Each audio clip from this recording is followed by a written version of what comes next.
Hey guys, happy Monday. There's a plurality for you, right? So I've been in reflection the last few days about this journey to happiness that I'm on. Now, I expected this channel, and it still is, but to be all the components I add in to feel happy on my happiness journey. Nutrition, exercise, gardening, pets, my partner, and I expected spirituality to be a component of that, but not a huge component. I expected to do my meditation and my daily spiritual study. And I didn't even really plan to share that on this channel. And oddly enough, it's become so spiritually based. That seems to be what I'm doing for the most part. And I've been thinking a lot about that because, well, one, why? And two, I don't remember ever really hearing in spiritual circles, spirituality, places of study, that happiness was that important. But I wanted to know why I should want to really get happy. And what has unfolded and surprised me is that when it comes to happiness, spirituality, whichever component you want to go with, but is a huge part of it. And in fact, I would be willing to assert that you can't really get happy unless you have some kind of spiritual belief, mechanism, support structure that has you believing that overall, in general, things are going really well and there's something we can trust that's loving and good and has sort of the whole world in its hands. He's got the whole world in his hands. And I'm not saying you have to be any specific type of religion. I'm finding the same data in all kinds of places that I'm looking. And I also didn't expect such a huge component of spirituality to require happiness. I grew up in quite a spiritual environment, and happiness was never really important. It always sort of had this vibe like, you'll be happy when you're dead. If you do it right, that's when you get the happy. Like, here's a whole lot of suffering. And I think there is suffering in this life, and I plan to do a video on it. I've been reading more about it because I think in suffering we lose a lot of trust in the whole world being in something's hands. But happiness is a key component to living a good life or a spiritual life in this world. So the deeper I get into this, the more I discover that we create our own reality. And our reality is emanating from our mind and our thoughts and our vibration, which is really just our mood. And you kind of have these two parts of your mind. You have your ego mind, and then you kind of have your spiritual mind. And then you have this third part of your mind that's always doing its thing. It's like a creative mechanism. And you can either direct it into the ego mind, which is all of the icky stuff, like the 4 horsemen of the ego mind, I'd call them, are like guilt, shame, fear, and being a victim. Those are at least my 4 horsemen. You know, so you can still believe in God and be in the ego mind, right? We know a lot of these people that'll say, I believe in God, but the world's going to hell in a handbasket. That's a plurality that's not really resolvable. Either there's an all-loving God that's all-powerful, that is holding this world and everything's going to a good place, or everything's going to hell in a handbasket. Now, they are onto something, mind you, because since there's this creative process happening, and I can direct it with the ego mind, I can direct it with fear. If I think the world's going to hell in a handbasket and I'm creative, then by me thinking that, I'm making it so. So you have, that is an interesting component. So it can become true, but who really wants that? And I don't think most people realize that they're contributing to it. And they definitely don't realize that they're an ego mind at the same time as thinking they believe in an all-powerful God. But a lot of people are living in fear, like they're living at the bottom of the emotional scale, right? They're living in fear, grief, pain, loss, powerlessness, jealousy. This is like everything we have going on right now, like guilt, anger. And so a lot of people are down here, and this is all ego mind because it's a vibrational mood game.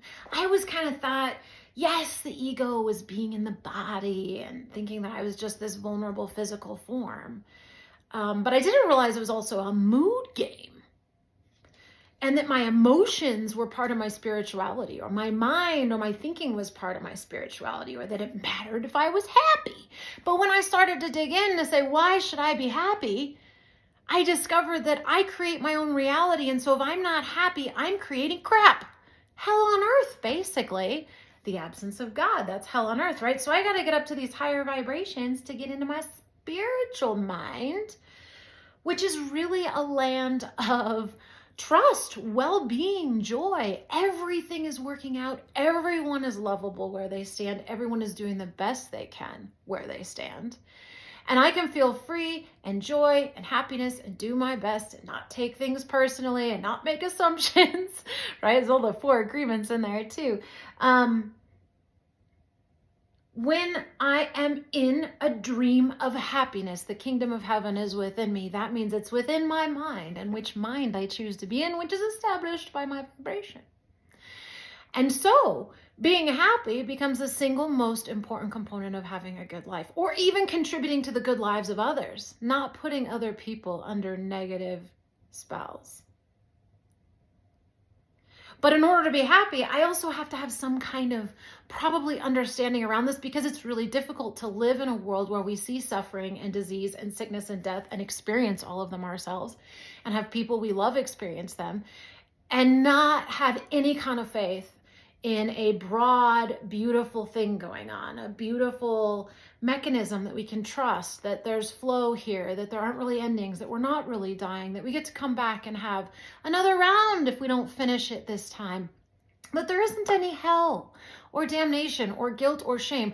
The belief in those things gives them power. And when we're in our positive, happy vibrational mind, happy, high vibrational mind, we don't even notice that stuff. And so it's been a really strange experience, because I expected it all to be like fluffy, light stuff. And now I'm like, oh my gosh, this spiritual conversation is so important to live a good, happy life. And for me, I'm a root cause person. Like, I can be really goofy and ridiculous too. You can call me M. I'm M.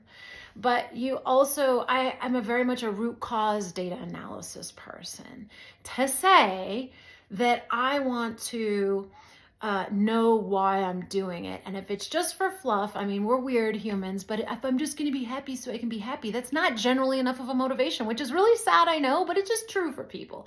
It's too much work. We think we have to, get jobs, pay bills, have kids, have a family, check all the boxes. And then you get to your deathbed later in life. I've seen it now a few times the last few years with close family members, and seen that it didn't really mean anything. The money didn't mean anything. All the stuff, any of that, they didn't really get to being happy and content. And I saw that mattered. But we don't prioritize it. And I think it's because we lack the understanding to know that it impacts our lives this much. So it's one thing to say, I want to be happy just so I, feel happy in life. But that isn't enough for us. And so if you start to add the component that we're literally creating the reality around us. And every text you look at now, I'm beginning to realize, is having this conversation. This is what it's telling us. We might be misinterpreting some things, but pretty much everything is a metaphysical conversation that you're creating with your Father, which is your imaging device from God. And then you have a choice of where you're directed. You can create hell on earth, or you can create heaven on earth. And we create heaven by being happy. So until we prioritize being happy, we ain't got no heaven. And so they're not places outside of us. There aren't evil things out there to get us. Satan, the devil, is actually, if you go in ancient Kabbalistic texts, interpreted as the adversary. Well, it's always interpreted as the adversary, but they understood as the adversary was the ego, another part of your mind. Your mind is split.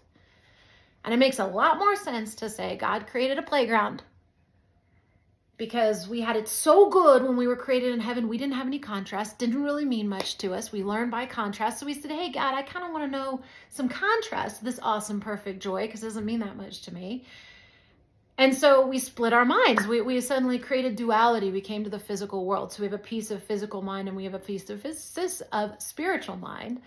We kind of forgot what happened, and we got over involved in the ego, the adversary mind that believes in sickness and death, and got a bit lost in it.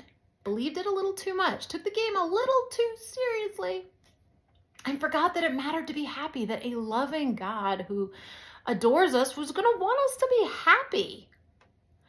And I don't think there's any specific form you have to believe around that. The more I study different spiritual texts, the more I'm discovering it's in everything. And that doesn't mean that nutrition and working out and gardening and my stupid videos and, having fun and play aren't really important. In fact, I've come up with these different areas, and I'm going to start to do little presentations on them of what I think are really important to happiness, but I've been focusing on faith and trust. It's the first one that came to me, and I realize it's the most important because it's foundational. Until we have faith and trust that something good is holding the world, we don't really have a basis to feel at peace or be happy. And I don't buy all of the whole hell and damnation thing. And I don't buy that I'm right and other people are wrong, because that's all ego. We know that's all ego. So there's got to be another conversation. And I'm getting there. I'm not going to talk about it here yet, but I'm getting there. But the main thing that matters is I don't have to have it all figured out. I can just say, you know what? That's up to the whole big dude, God, force thing. I'm just here in my own dream to create my own awesome, loving reality and believe everything's working out for me. And I can just tune out everything else. And that can sound weird and selfish at first until you start to get happy. And then you start to have resources to actually give and serve. And then you go, wow, this really isn't selfish. What was selfish was me being really miserable and walking around a world being miserable all the time and vomiting my misery on everyone, or my judgment, or holding back my light and power because I'm ashamed, or I feel guilty, or unhappy. So I'm surprised it's become spiritual, but as I've dug in, I've gone, oh wow, there's a really powerful relationship here. So I guess it's the most natural thing in the world. But there are a few other things I think that are important. Forgiveness, meditation, although those are kind of spiritual components, but they allow us peace. They allow us to quiet our mind. Having an expression or a calling, a way to be in service. It doesn't necessarily have to be your job, but you're giving somewhere. You're volunteering. You're giving outside of yourself in some way. Rest. We do not rest enough. That has come up so much, and I'm realizing it's so true. The more I'm resting, the more I'm like, oh, I have so much more to give. My mental health is balancing out, like all of it, just from resting and taking a break, not putting so much pressure on myself. Accountability and ownership. That's what this whole conversation is. There's no more accountability than saying I create my entire reality, which can be really difficult to take on as when you're feeling like a victim. But once you do, it's amazing. And I'm passing through that barrier, and it's delightful. Fun and play, obviously, to be happy, you gotta have fun and play. Like, gotta have a sense of humor. What happened to everyone's sense of humor? I feel like everyone's so serious and critical and judgmental, and like, guys, let's have some fun, lighten up. Let's have some jokes. Let's be stupid. Who cares? It's the internet.